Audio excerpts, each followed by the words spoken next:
Hi, everyone. My name's Paul Scales. I'm with Westchester Modular Homes, and this subject drives me crazy, but we're going to talk about the supply chain price increases and what's happening in the industry. This will be a very controversial conversation. I got David Dillman, builder in Connecticut and Mass, John Colucci, factory. I've got Glenn Finley, who runs 210 Warranty. They're national. And I got Vinny Lado, who runs New York for Westchester Modular Homes, the factory. So I'm just going to open it up. Let's talk about these letters that we're getting from you, John, the factory, which are, we don't want to open them anymore because every time we open them, we get a price increase. I don't like so the way John, you just look at me. we have to blot you or beep you out. Tell us why we're getting all these letters. All right, since you gave me the stink eye when you said that. Okay. Why are we getting these letters? Yeah. Listen, I don't think there's anybody that doesn't understand what's going on with supply chain, and not just in our business, but it's a global issue, as everybody knows. So it's affected more than just the construction business, but it's affected us exponentially. Products that we were able to purchase from our vendors that we could normally get in a 4-week period of time are now 10 to 12 weeks. Oh my gosh. Some of those products aren't even available anymore, so we've had to stop offering certain lines from different manufacturers, because what's happening now is the manufacturers are saying, okay, I've got to get back to just making my core products because I can't make 5 different kinds of products anymore. Their supply chain is tightening around their neck, so they're saying, okay, we're going to cut back. So instead of offering all these kind of different series of windows, now we're going to kind of try to funnel everybody to this, just so they can maintain some sense of normality at their place.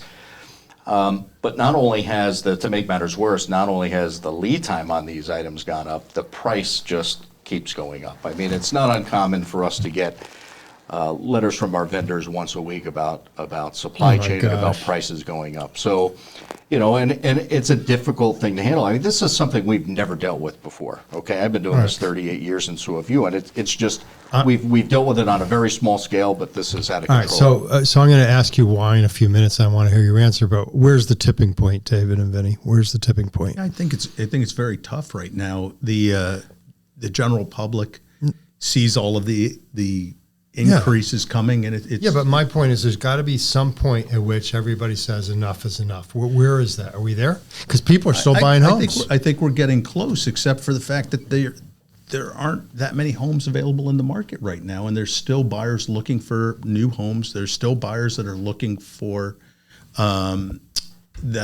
housing, and when they're not finding stuff in the existing market, they are interested in building and exploring buying new. So people are paying the prices that we're charging, right? Sure. Well, yes, and it's twofold. Listen, the rates, I've been here since '05, okay? So I've seen the rates never too high in my, in my tenure here, but 6, maybe 7% was the highest I've seen it. Right. I mean, 30-year mortgages were down less than 3%, okay? So that gave them the buying power to sustain those bigger jumps, okay? Right. So it wasn't as painful to them. Well, in the last 2 months, it's jumped. Those rates have been jumping up, okay? Whether they stay where they are, they will go back down, go up. I have no idea. I've been saying for years that they're going to go up, so don't go by my by my word by any means. But at the same time, that,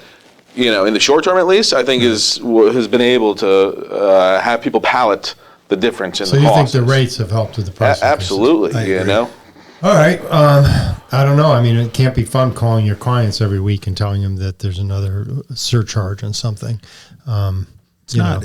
I've been doing this 21 years, and it's in 21 years. The last year has been one of the most challenging with that. Everybody I keep trying to wonder why the prices go up and why the supply chain is, and I've never gotten the same answer. So I want to hear what your answer was, John. Why is the supply chain frozen, and why are prices going up?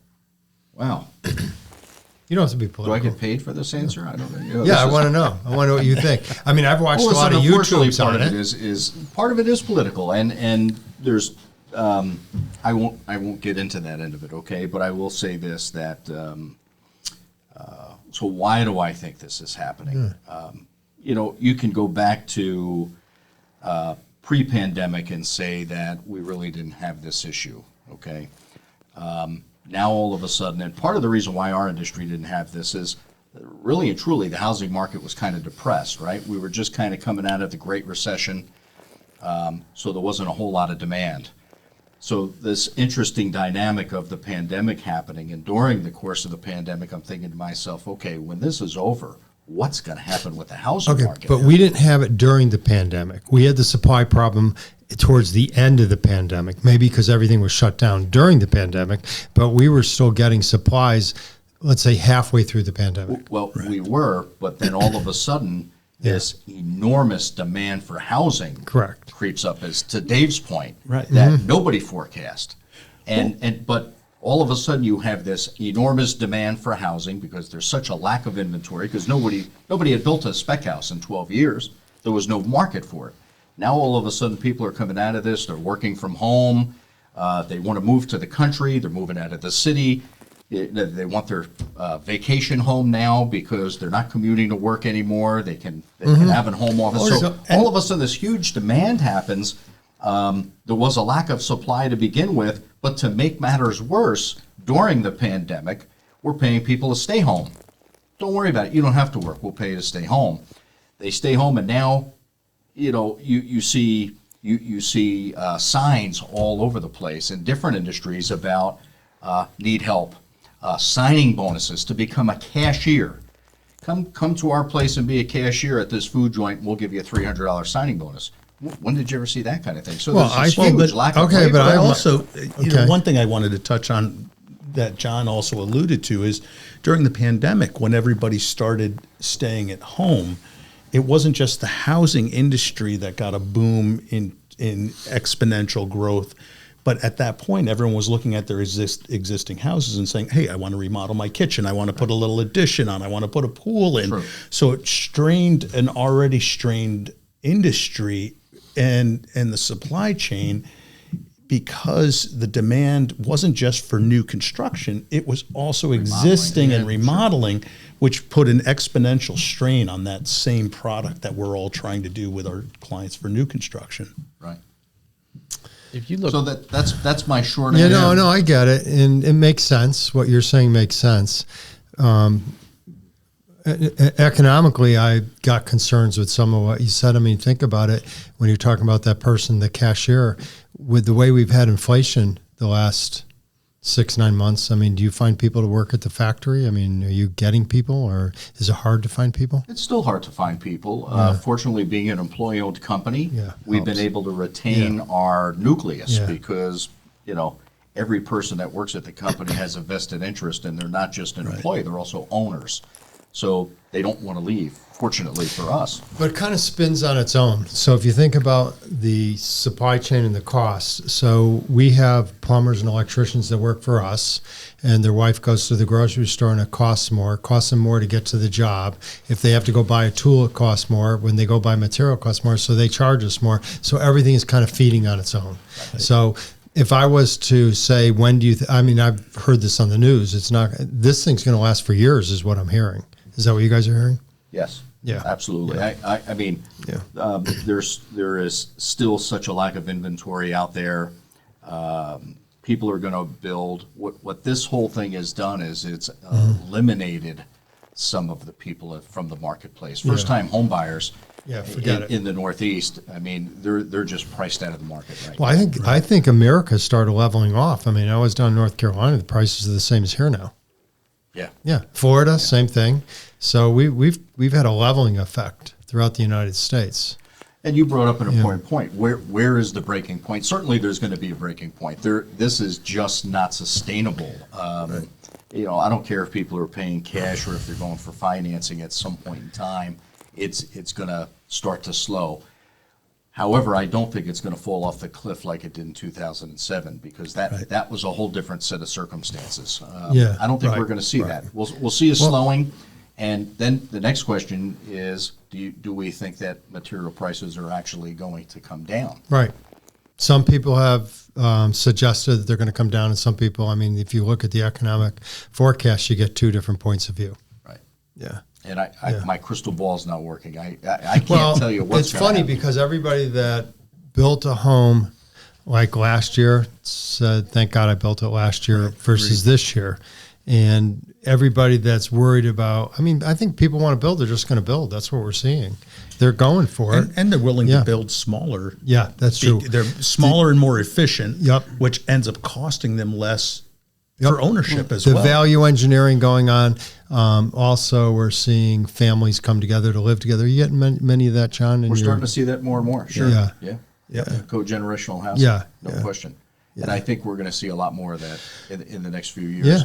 Now, the thing that we probably should talk about is, okay, so we all know this issue exists.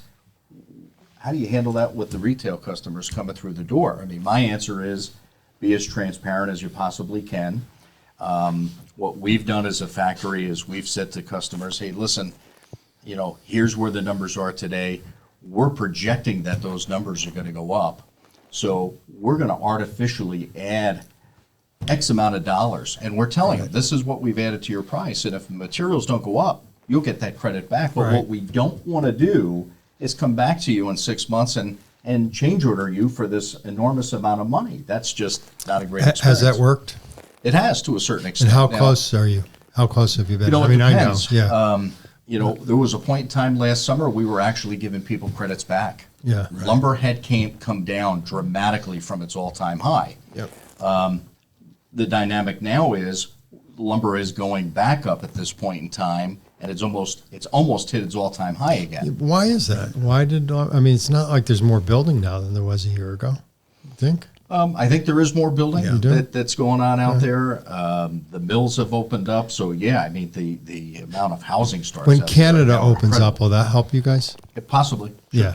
absolutely. So many people canceled their orders that are you guys are I mean, not listen, how our contract is written now is different than it was only 2 years ago. Right. Because Agreed. 3 years ago, we'd be able to lock in a contract for a calendar year without an issue. It was never an issue prior. Like, you know, we'd always get, you know, price increases on an annual basis.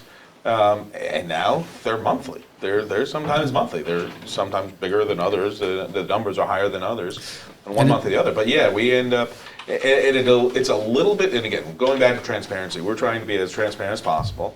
It really hurt the people that, at the beginning, and it hurt builders, because listen, we ended up having to absorb huge material surcharges because Yeah. our contract, we still were honoring. Okay, so you end up getting a $10,000 lumber surcharge overnight, and my contract says that my pricing is locked in for X amount of months. Yeah. Well, and one of the things You that know. I'm struggling with over here a little bit is that the people that are having the biggest challenge of understanding it are the clients that we've spoken to 3-4 years ago. Correct. And those Exactly. people, the numbers are 30-40% They're higher staggering. than what it was, 3 or 4 years ago. Yep. And it's very hard for people to wrap their head around that. When they had a number for a 2,500 square foot colonial, and now it's up 30 or 40%. It's very funny. tough to. Absolutely. And 3 years ago, it was typically one item. Maybe it was lumber, maybe it was drywall. Right. Now, It's every everything. component in Right. that home Right. Yeah. has gone up. Right. Good point. So that's really the challenge. Yeah. Yeah. So what so- do you both say to a customer that comes in and says, you know, Joe Builder down the street told me that even though I'm not building my house for 8 more months, that he's going to lock into the price today? What Listen. advice do you give that customer? I mean, my famous words are, a contract is not a bad word, okay, and you make sure you get everything in writing, okay, because I am not going to have a conversation or remember every conversation I had with every person. But at the same time, you want to make sure that what that person is saying, he's going to be backing up, okay? So, I'm not going to bash stick builders by any means. Every stick builder, I will say, within a 10-mile radius from here, every single stick builder is going to have a different spec from each other versus me, okay? My standard spec is always going to be consistent, and the guy right down the road is going to be different. So whether or not he's going to save that number, that cost, by giving you an inferior product, or by, in all honesty, eating it. Like if you go to an analogy of somebody going through an insurance claim for a car collision, and they say, I don't want to pay the premium. I don't want to pay the $500 deductible. I want you to pay that. It's coming from somewhere. I don't care what anybody says. They're going to give you a cheaper fender, right? They're not going to put 2 coats of paint on it. There's going to be a reason that they're going to take that $500 out of their own pocket. Right. Okay, so it just goes back to being as transparent as possible. And you know, just like Dave said, if 2-3 years ago, you have somebody that, for whatever reason, life got in the way, and they decided not to build 3 years ago, and they want to rekindle that fire today, it's a sticker shock to say the least. Correct.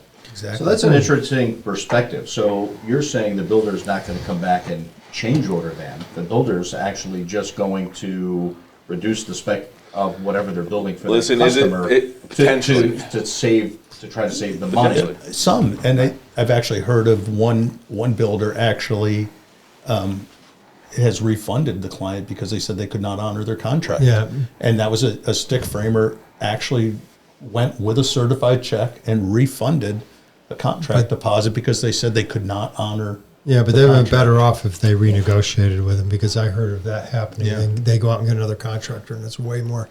You know what's interesting, though? The price of lots has not gone up. It's actually gotten suppressed because of the cost of building. It's very interesting. Wow, So you can go out and buy a residential lot fairly well until there's none left. I mean, they are being absorbed, but they're not being absorbed at high prices. Right. Yeah. Because you can't, by the time you put the house on it, the lot prices have not gone up consistently with the price of the house like they used to. Used to be a rule of thumb, 25% was the lot, 75% was the house. I bet it's more like 10 to 15 now in 85, 90 house.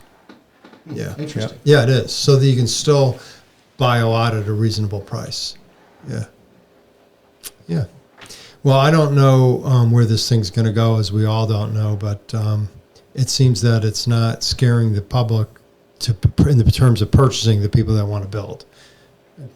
I think people have to be smart. They have to do their own research to look at the affordability. People forget the other cost of owning a home: taxes, association fees. You know, I've had several friends that their house got reassessed last year, and it went up dramatically, and everything went up accordingly with it. So, you know, can they afford it? Working with a builder that they trust, working with a bank they trust. Are they getting the right information? So when you're being transparent, that they believe you and they trust you. Right. But also, even then, with the trust and the carry, but also efficiencies and all of the struggles that we all have. One of the things that at one of the seminars that I was attending not long ago that was discussed is people aren't factoring in the carry costs for operating their home into their monthly expenses. So the new houses are so much more efficient that their actual net monthly expenses are lower. So potentially they have more buying power because their operating costs are lower. Good point. That is a good point. So if you were writing up a home for me today, what would you suggest as a reserve for me as a homeowner? And I'm going to be building in 4 months, 5 months. Right. I'm going to say, a $600,000 house. What sort of reserve should I have just in case? So I always encourage people to do as much as they can at the factory because that's predictable. Right. There's not really a percentage reserve. Well, I need to understand yeah, I more wanna- of the home, but I would say you should have between 5 and 10% as a reserve for that. So if I am building a $600,000 home, I'm talking about for price increases Right. and I issues, I think should have another 60 just on the I side. think you should have between Okay. 5 and 10%. How about you, on Vinny? reserve. What do you say? I would agree with that. Yeah. I mean, you know, just to John's point prior, I try to keep ahead of the curve as much as I can because I know that in 6 months my price isn't going to be what it is today. So it would be unrealistic for me to give you a proposal today, Right. knowing that you don't have a building permit, knowing that you're not ready to break ground and start the project. And Well, at what point do you lock in the price of the house? so I lock in the price of the house at the time I released the house for production. Okay. Factory. So about 3 months prior. That's good, to though, having, right? So But am I that's even getting pretty set tougher then? now. Correct. Right then, could I count on, what you're doing, or, because you're not going to hit me with any other charges? Correct. At Perfect. Yes. So that's important. So what we're saying here is when I release the house for production and I'm getting ready to build, I know what the price of my house is going to be then, and I don't need big reserves. Yep. Okay, great. All right. Well, thanks, guys. Thank everyone for watching, and good luck to everybody.